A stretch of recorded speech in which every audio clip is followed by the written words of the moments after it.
बिस्मिल्लाहिर्रहमानिर्रहीम। अस्सलामुअलैकुम। Science grade 3 unit number 3 the human body. Human body means इंसानी जिस्म। इस चैप्टर में हम ये पढ़ेंगे कि हमारी जो ह्यूमन बॉडी है वो किससे मिलकर बनी हुई है और वो क्या चीज़ है जो हमारी बॉडी को एक कम्प्लेक्स बॉडी बनाती है। इसमें हम सेल्स को स्टडी करेंगे, टिश्यूज़ को पढ़ेंगे, ऑर्गन्स को पढ़ेंगे, ऑर्गन सिस्टम्स पढ़ेंगे और इनका हमारी बॉडी में क्या फंक्शन है ये पढ़ेंगे। तो स्टार्ट करते हैं। हम पहले स्टडी करते हैं। The human body is a complex but an amazing machine. Just like a machine, our body is made up of many different parts called organs and their basic unit is a cell. हमारी body जो है वो क्या है, एक complex मतलब पेचीदा है और कैसी है, हैरान कुन मशीन है, क्योंकि हमारी बॉडी में जो डिफरेंट ऑर्गन्स हैं वो अपना डिफरेंट फंक्शन परफॉर्म कर रहे होते हैं।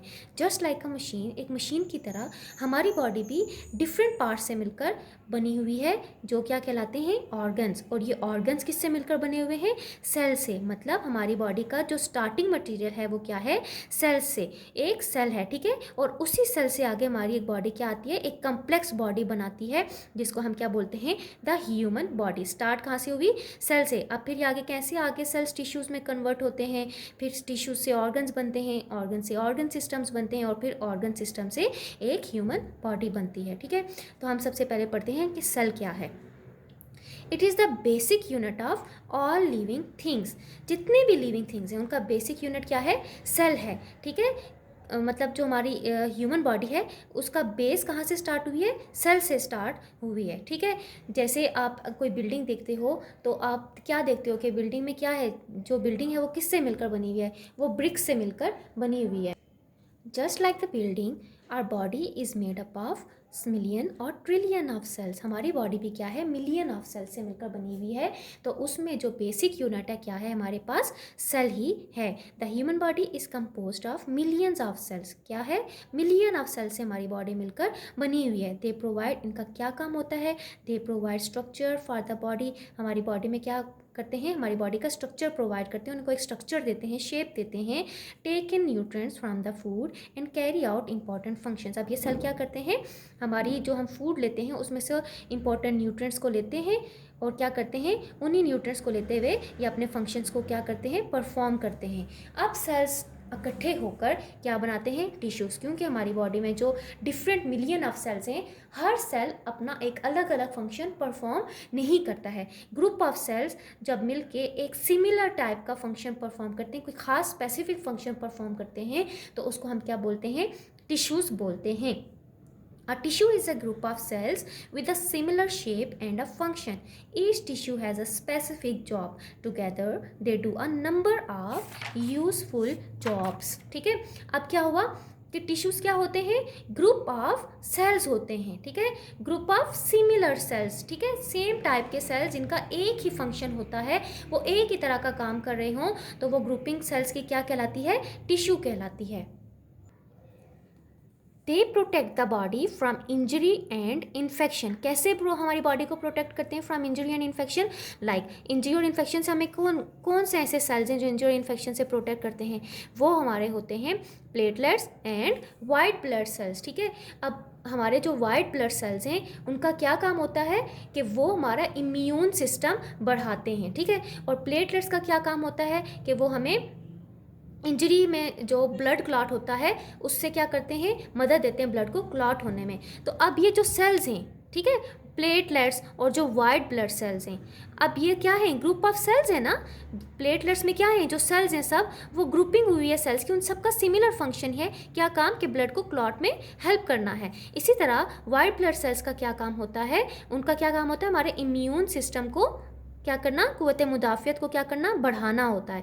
तो अब ये जो सेल्स हैं प्लेटलेट्स के, तो ये ग्रुप ऑफ सेल्स हैं, इनको क्या कहते हैं, टिश्यूज़ कहते हैं। और ये हमें क्या करते हैं, प्रोटेक्ट करते हैं from injury and infection. Help coordinate body movements. Coordinate body movements. Body movements कैसे, कि हमारी बॉडी के साथ मसल्स अटैच होते हैं। वो मसल्स क्या होते हैं, मसल्स भी किससे मिलकर बने होते हैं, एक स्पेशल किस्म के सेल से मिलकर बने होते हैं, जिनका क्या काम होता है कि बॉडी को मूव करने में मदद देना। वो बोन्स के साथ अटैच होते हैं बॉडी को मूव करने में, और ये ग्रुपिंग ऑफ सेल्स मिलकर क्या बनाते हैं, मसल टिश्यूज़ बनाते हैं। अब ये जो मसल टिश्यूज़ होते हैं ना, ये हमारी बॉडी को क्या करते हैं, मूव करने में मदद देते हैं। कैसे कि हमारी बॉडी क्या है, बोन्स का एक स्ट्रक्चर है, ठीक है, स्केलेटन है, वो हमारी बॉडी को मूव करने में मदद देता है। लेकिन मूव कैसे होती हैं, क्योंकि उनके साथ मसल्स अटैच्ड हुए होते हैं, वो बॉडी को मूव करने में मदद देते हैं। अब ये मसल्स क्या है, मसल ग्रुप ऑफ सेल से मिलकर बने हुए जिनको हम बोलते हैं मसल टिश्यूज। तो they help in body movement, give the body a frame etcetera. Tissues group together to form organ. अब टिश्यूज का क्या काम है, अब ये टिश्यू जब इकट्ठे होते हैं तो क्या बनाते हैं, ऑर्गन बनाते हैं। ऑर्गन कैसे, organs are the group of tissues का ग्रुप होता है that work together to do a job. जब ये आपस में इकट्ठे मिलकर काम करते हैं, इकट्ठे का मीन्स कि टिश्यूज़ का वो ग्रुप जो एक स्पेसिफिक किस्म का फंक्शन परफॉर्म करता है और सबका फंक्शन एक ही होता है, एक स्पेसिफिक वर्क, तो वो जब मिलकर काम करते हैं तो क्या बनाते हैं, ऑर्गन बनाते हैं। जैसे कि each organ performs a particular job for the body. वही बात कि एक बॉडी में जो ग्रुप ऑफ टिश्यूज़ हैं जिनको हम ऑर्गन कहते हैं, वो एक स्पेसिफिक फंक्शन परफॉर्म कर रहे होते हैं। मिसाल के तौर पर for example lung are the organs made up of tissues that helps in breathing. अब लंग क्या है, ये आपको जो दिख रहा है, ये क्या है, हमारे पास लंग है। इसका क्या काम है, ये किससे मिलकर बना हुआ है, ग्रुप ऑफ टिश्यूज से मिलकर बना हुआ है। और उन टिश्यूज का क्या काम है, किस में हेल्प आउट करते हैं, ब्रीथिंग में, ठीक है। ब्रीथिंग क्या होती है, सांस लेने का अमल जो होता है, और ये ब्रीथिंग में हेल्प करते हैं। इसी तरह the heart is an organ, heart भी हमारा क्या है, ऑर्गन है। उसके अंदर जो टिश्यूज़ हैं जो काम कर रहे हैं, ग्रुप ऑफ टिश्यूज़ हैं, उनका क्या काम है, उनका ये काम है कि ब्लड को पंप करने में मदद देते हैं, that work together to pump the blood. ऐसे ही अब ये जब ऑर्गन्स इकट्ठे होते हैं तो ये हमारे पास क्या बनाते हैं, ऑर्गन सिस्टम बनाते हैं। अब ऑर्गन सिस्टम क्या है, an organ system is the group of organs that work together to do a specific job for the body. अब ऑर्गन सिस्टम क्या है, ग्रुप ऑफ ऑर्गन्स होते हैं, जब वो आपस में इकट्ठे होते हैं तो वो एक बॉडी का एक स्पेसिफिक वर्क या स्पेसिफिक जॉब परफॉर्म कर रहे होते हैं। मिसाल के तौर पर कैसे, for example the respiratory system is an organ system which consists of the nose, windpipe and lungs। अब हमारा जो रेस्पिरेटरी सिस्टम का मतलब क्या होता है, सांस लेने का अमल, ठीक है। उस सिस्टम में क्या क्या चीज़ें इन्वॉल्व होती हैं, हमारा नोज़ इन्वॉल्व होता है, तो डैट्स मीन कि नोज़ इज़ एन ऑर्गन, ठीक है। अब नोज़ के अंदर क्या होते हैं, सीलिया होता है, म्यूकस प्रेजेंट होता है, और भी ग्रुप ऑफ सेल्स होते हैं जिनको हम टिश्यूज़ कहते हैं। उनका क्या काम है, उनका भी काम हेल्प इन ब्रीथिंग ही है। इसी तरह विंड पाइप भी क्या है, वो भी हमारे पास एक ऑर्गन है, और लंग्स भी हमारे पास क्या है, एक ऑर्गन है, ठीक है। इसके अंदर सब टिश्यूज़, इन सब में different group of tissues present होते हैं जो ऑर्गन मिलकर इनको बना रहे हैं, ये ऑर्गन्स हैं, ठीक है। तो अब nose, wind pipe and lungs तीनों क्या है, हमारे पास ऑर्गन्स हैं, और इन तीनों का क्या काम है, तीनों का काम क्या होता है, ब्रीथिंग में हेल्प करना होता है। मतलब सांस को लेना, ऑक्सीजन को लेना और कार्बन डाइऑक्साइड को एक्सहेल करने में ये मदद देते हैं। तो एक ग्रुप ऑफ ऑर्गन जब मिलते हैं तो वो क्या बनाते हैं, एक ऑर्गन सिस्टम बनाते हैं। अब तीनों का एक स्पेसिफिक जॉब है ना, तीनों का जो जॉब है वो सेम है, दैट्स वाई ये तीनों ऑर्गन्स मिलकर क्या बनाते हैं, ऑर्गन सिस्टम बनाते हैं। इसके बाद यहाँ पर बताया है the human body consist of many more organs, one such system is the musculoskeletal system, it is composed of muscles and the skeleton. अब हमारी जो ह्यूमन बॉडी है ना, वो सिर्फ एक रेस्पिरेटरी सिस्टम पे डिपेंड नहीं कर रही है। रेस्पिरेटरी सिस्टम हमारी बॉडी का एक सिस्टम है जो किस में हेल्प करता है, रेस्पिरेशन में, मतलब ब्रीथिंग में हेल्प आउट करता है। इसी तरह हमारी बॉडी में और भी सिस्टम्स होते हैं, जैसे डाइजेस्टिव सिस्टम, सर्कुलेटरी सिस्टम, ठीक है। तो ये सारे सिस्टम है। अब इसके अंदर क्या क्या ऑर्गन्स काम कर रहे हैं वो अभी हम आगे पढ़ते हैं। यहाँ पर एक और सिस्टम इन्होंने बताया है, वो क्या है, मस्कुलोस्केलेटल सिस्टम। मस्कुलोस्केलेटल सिस्टम का क्या मतलब है, इट इज़ कंपोज्ड, किससे मिलकर बना, मसल्स एंड द स्केलेटन। इसमें क्या होता है कि मसल्स की स्केलेटन के साथ क्या होती है, कनेक्शन होती है। जब मसल्स स्केलेटन के साथ अटैच होते हैं तो वो क्या करते हैं, बोन्स के साथ अटैच होते हैं, तो हमें मूव करने में मदद देते हैं। Do you remember how many bones in an adult has in her skeleton. आपको पता है कि हमारी बॉडी में जो एक अडल्ट बॉडी होती है उसमें कितनी बोन्स होती हैं, जो एक इंसानी ढांचा है उसमें 206 बोन्स प्रेजेंट होती हैं। The skeleton provides the framework for the body. क्या प्रोवाइड करता है भाई? हमारी बॉडी को एक शेप प्रोवाइड करता है, एक प्रोटेक्शन प्रोवाइड करता है। प्रोटेक्शन कैसे प्रोवाइड करता है कि हमारी बॉडी के अंदर कुछ डेलिकेट ऑर्गन्स प्रेजेंट होते हैं, नाजुक ऑर्गन्स हैं, जैसे हमारा स्टमक हो गया, हमारा हार्ट हो गया। अगर हमारी स्केलेटन ना होता तो अगर हम गिरते, हमें चोट लगती, तो वो हमारा इंजर्ड हो सकते थे, ठीक है। तो स्केलेटन क्या प्रोवाइड करता है? एक प्रोटेक्शन प्रोवाइड करता है इन डेलिकेट ऑर्गन्स को, ठीक है। तो अब क्या है? Muscles in coordination with bones help in the movement of body. जब मसल्स बोन्स के साथ अटैच्ड हो जाते हैं तो वो बोन्स को क्या करते हैं? मूव करने में मदद देते हैं। विदाउट मसल्स हम ऐसे मूव नहीं कर सकते। हम जो अपने आर्म को क्या करते हैं? कॉन्ट्रैक्ट, रिलैक्स करते हैं, अपनी लेग्स को बेंड वगैरह करते हैं, मूव करते हैं, कोई चीज़ें उठाते हैं, चलते हैं, फिरते हैं, वो किस वजह से? कि वो मसल्स हमारी बोन्स के साथ अटैच हुए होते हैं और एक्चुअली मसल्स ही हमारी बोन को मूव करने में मदद देते हैं। Muscles are present all over the body. Muscles कहाँ प्रेजेंट होते हैं? ऑल ओवर द बॉडी, पूरी बॉडी में हमारे प्रेजेंट होते हैं। So we can say that every system has a unique function of its own. तो इससे हम ये कह सकते हैं ना कि हमारी बॉडी में जितने भी सिस्टम है, हर किसी का एक यूनिक फंक्शन है, हर किस्म का एक मखसूस, एक खास किस्म का फंक्शन है जो वो परफॉर्म कर रहा होता है, ठीक है।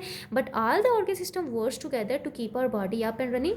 अब क्या ये ऑर्गन सिस्टम, अब ये जितने भी हैं ऑर्गन सिस्टम्स क्या हैं? क्या इकट्ठे मिलकर काम करते हैं? हमारी बॉडी इन्हीं की वजह से चल रही है ना। इनमें से अगर एक भी सिस्टम हमारा क्या हो जाता है? ख़राब हो जाता है, तो हम क्या हो जाते हैं? हम सिक हो जाते हैं। तो let us have a detail look at the some of the organ system. अब हम इन देखते हैं कि ये ऑर्गन सिस्टम क्या है, इनमें इनको डिटेल्ड वन बाय वन पढ़ते हैं। तो फर्स्ट है हमारे पास the respiratory system. Respiratory system अभी मैंने आपको बताया था कौन सा होता है? सांस लेने का जो अमल होता है, वो हम सिस्टम अब फुल पढ़ने लगे हैं। एज मैंशनड अर्लियर, अभी थोड़ी देर पहले हमने जो पढ़ा है, द रेस्पिरेटरी सिस्टम किन किन चीज़ों पर मुश्तमिल होता है? Nose, wind pipe and lungs पे। It helps in breathing. किस में हेल्प करता है ये? ब्रीथिंग में। ये तीनों ऑर्गन्स हैं, ये भी ऑर्गन है, विंड पाइप भी एंड लंग्स भी, तीनों ऑर्गन्स किस में हेल्प करते हैं? ब्रीथिंग में हेल्प करते हैं। The air we inhale is not always pure, it needs to be cleaned, moistened and warmed before going to the lungs, ठीक है। अब जो एयर, अब ब्रीथिंग में हेल्प करते हैं, तो हमारा जो नोज़ है वो क्या करता है? वो एयर को इनहेल करने में मदद देता है ना। हम सांस लेते हैं, किस तरह लेते हैं? जो एयर एनवायरनमेंट में प्रेजेंट है। अब जो एनवायरनमेंट में एयर प्रेजेंट होती है, क्या वो प्योर ही होती है, साफ़ होती है? नहीं, वो साफ़ नहीं होती है, ठीक है। तो उसमें डस्ट पार्टिकल्स भी होते हैं, साथ में बैक्टीरियाज वगैरह भी होते हैं। तो क्या होता है? It needs to be clean. इसको साफ, मतलब साफ़ होना ज़रूरी होता है इसका, कि वो अगर क्लीन होगी तो हम उसको क्या करेंगे? हम अपने लंग्स तक पहुँचाएंगे, क्योंकि लंग्स सिर्फ प्योर एयर को लेता है। तो क्या होगा?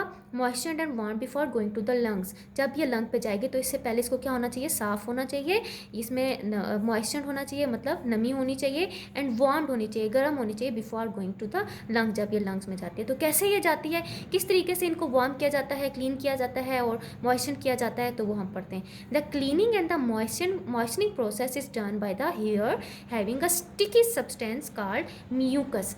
अब ये जो हम एयर को क्लीन करते हैं और मॉइस्चर करते हैं, ठीक है, तो वो कैसे होती है?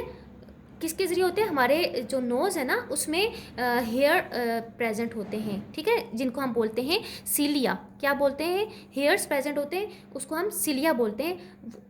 एंड अ स्टिकी सब्सटेंस, इसके अलावा एक स्टिकी सब्सटेंस भी होता है, कुछ म्यूकस लिक्विड पोर्शन भी हमारी बॉडी में प्रेजेंट होता है, जिसको हम क्या बोलते हैं? म्यूकस बोलते हैं। It is present in the nose. Nose में हमारे सिलिया एंड म्यूकस प्रेजेंट होता है। The inhaled air contains oxygen which is necessary for life. जो अब ऑक्सीजन हम इनहेल्ड कर रहे हैं, जो हम ले रहे हैं, वो उसमें क्या प्रेजेंट होती है? ऑक्सीजन। वो हमारी बॉडी के लिए बहुत ज़्यादा क्या होती है? ज़रूरी होती है। The oxygen enters the wind pipe opening of the nose. अब ये एयर कहाँ से एंटर होगी? ये हमारे नोज से एंटर होगी, ठीक है। तो नोज में दो ओपनिंग्स होती है ना, जहाँ से हवा जाती है नाक में, उनको बोलते हैं नोस्ट्रिल्स बोलते हैं। And finally reach up the lungs. और क्या होता है? लंग्स में पहुंच जाती है।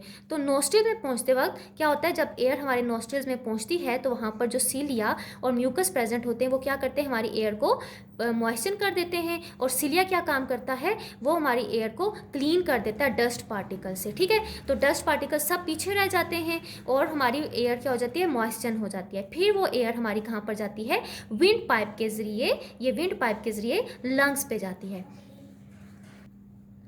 Here, the oxygen mixes with the blood in the lungs and makes the blood rich in oxygen. अब क्या होता है? अब ये जो ऑक्सीजन हमारे लंग्स में गई है तो हमारे लंग्स में होती हैं कैपिलरीज होती हैं जहाँ पर होता है ब्लड। तो अब ये ऑक्सीजन किस में शामिल हो जाती है, ब्लड में शामिल हो जाती है और उस ब्लड को कैसा ब्लड बना देती है, ऑक्सीजनेटेड ब्लड बना देती है। और इसी दौरान at the same time carbon dioxide is removed from the blood, और कार्बन जो बॉडी से हमारे डीऑक्सीजनेटेड, जिसमें ब्लड, जिस ब्लड में ऑक्सीजन नहीं होता है वो वाला ब्लड वहाँ पर भी मौजूद होता है। तो वहाँ से क्या होती है, कार्बन डाइऑक्साइड को लंग्स ले लेते हैं और वो दोबारा हमारी विंड पाइप के जरिए नोज से एक्सहेल हो जाते हैं। बाहर की तरफ हम जो सांस छोड़ते हैं वो कार्बन डाइऑक्साइड एक्सहेल कर देते हैं क्योंकि वो हमारी बॉडी को ज़रूरत नहीं होती, which is then carried back through the respiratory tract and finally exhaled. वही बात कि क्या होते हैं, यहाँ से मूव करते हैं नोज के जरिए और वो हमारी बॉडी से एक्सहेल हो जाते हैं। The next topic is digestive system. अब डाइजेस्टिव सिस्टम क्या है, निज़ाम इंहज़ाम, ठीक है। The digestive system consist of mouth, food pipe, stomach, small intestine, large intestine and anus. अब ये जो एक बड़ा सिस्टम है इसमें जो ऑर्गन्स इंक्लूडेड है ना, जो सिर्फ डाइजेशन में हेल्प करते हैं और बाकी किसी काम में हेल्प नहीं करते, वो कौन से ऑर्गन्स हैं, mouth, food pipe, stomach, small intestine, large intestine and anus. अब इनका हम पूरा वर्किंग पढ़ते हैं कि कैसे। When we eat food, it is chewed and mixed with saliva, a watery fluid in our mouth and passed into the food pipe। जब हम खाना खाते हैं, जब एक बाइट फूड की लेते हैं तो हम उसमें क्या होता है कि हम उसको दांतों के जरिए चुबाते हैं ना, तो हमारी मुंह में उस वक्त क्या आता है, एक सलाइवा प्रोड्यूस होता है। जो कैसे सलाइवा प्रोड्यूस होता है, ये बिहाइंड द जॉस और हमारे अंडर द टंग, यहाँ पर ग्लैंड्स होते हैं जो सलाइवा को एक लिक्विड सा होता है उसको प्रोड्यूस करते हैं। तो हमारे फूड को क्या बना देता है, एक लिक्विड फ्लूइड बना देता है, साथ साथ चुबाते जाते हैं और सलाइवा भी प्रोड्यूस हो जाता है। तो वो फूड अब हमारी क्या हो जाएगी, एक लिक्विड टाइप का फ्लूइड बन जाता है। वो क्यों बनता है, ताकि वो ईजिली हमारी फूड पाइप से पास हो सके and pass into the food pipe. फिर वो हम उसको क्या कर देते हैं, स्वेलो कर लेते हैं, निगल लेते हैं, हमारी फूड पाइप से मूव करता है, ठीक है, easily. Food enters the stomach from the food pipe. अब ये फूड कैसे एंटर होगी, स्टमक में, फूड पाइप के जरिए स्टमक में जाती है। हेयर, यहाँ पर food mix with the some digestive juices. अब यहाँ पर भी हमारी जो फूड है जो स्टमक में जब एंटर होती है तो स्टमक में भी कुछ डाइजेस्टिव जूसेस प्रेजेंट होते हैं, जैसे कि गैस्ट्रिक जूस प्रेजेंट होता है। अब ये गैस्ट्रिक जूस स्टमक में रिलीज होता है, जैसे हमारे मुंह में एक सलाइवा प्रोड्यूस हुआ था जो फूड को क्या करता है, डाइजेस्ट करने में मदद देता है, उसको चुबाने में, और उसको मजीद क्या करता है, वाटरी बनाता है। तो स्टमक में गैस्ट्रिक जूस होता है जो उस फूड को जो हमारे माउथ से आई थी उसको मजीद क्या बनाता है, डाइजेस्ट करने में हेल्प करता है और उसको मजीद सॉफ्ट बनाता है, ठीक है, बिल्कुल लिक्विड पेस्ट बना देता है। Then food enters the small intestine where digestion take place. अब यहाँ पर जो डाइजेशन हो गई, इसके बाद फूड क्या होगी, हमारी स्मॉल इंटेस्टाइन में से मूव करती है। अब इस स्मॉल इंटेस्टाइन में भी मजीद कॉन्ट्रैक्शन और रिलैक्सेशन के जरिए डाइजेशन होती है, जिसमें से प्रोटीन्स, फैट्स वगैरह को या कार्ब्स वगैरह को डाइजेस्ट कर लिया जाता है। इसके बाद क्या होती है, the digestive food gives us energy to work and play. अब ये जो डाइजेस्ट हमने की होती है, ये जो स्मॉल इंटेस्टाइन वगैरह ने फूड को डाइजेस्ट किया होता है, इसका क्या काम होता है, अब यही फूड हमें क्या प्रोवाइड करती है, एनर्जी प्रोवाइड करती है, डाइजेस्टेड फूड जो डाइजेस्ट की होती है। तो अब ये क्या होगी, अब ये फूड मूव करती है यहाँ से स्मॉल इंटेस्टाइन से फिर लार्ज इंटेस्टाइन में मूव करती है। अब लार्ज इंटेस्टाइन में जब ये फूड मूव करती है तो वहाँ पर उस फूड में जब उस फूड में सिर्फ साल्ट और कुछ मिनरल्स वगैरह रह जाते हैं जिनको हमारी लार्ज इंटेस्टाइन भी डाइजेस्ट करते हैं, क्योंकि ये भी हमारी बॉडी में ज़रूरी होते हैं।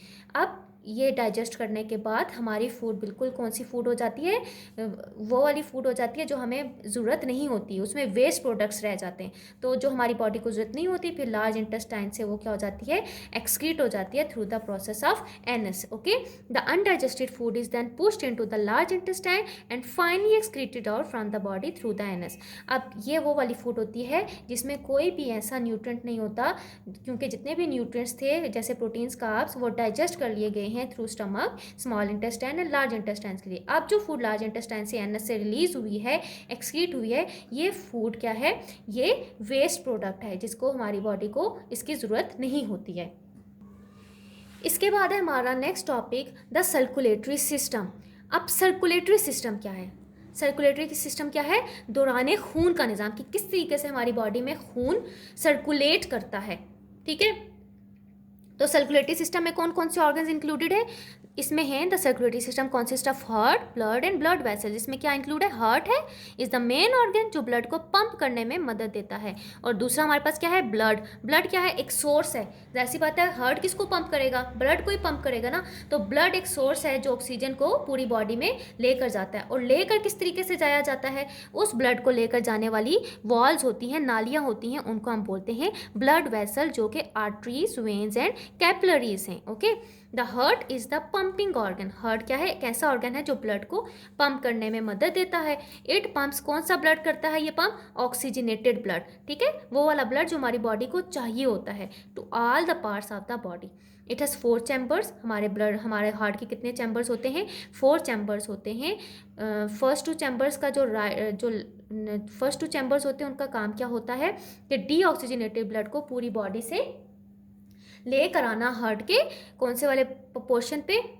राइट पोर्शन पे लेकर आना, और वहाँ से वो डीऑक्सीजनेटेड ब्लड, जिसमें हमारे ऑक्सीजन नहीं होती, वो वहाँ से लंग्स में शामिल हो जाता है।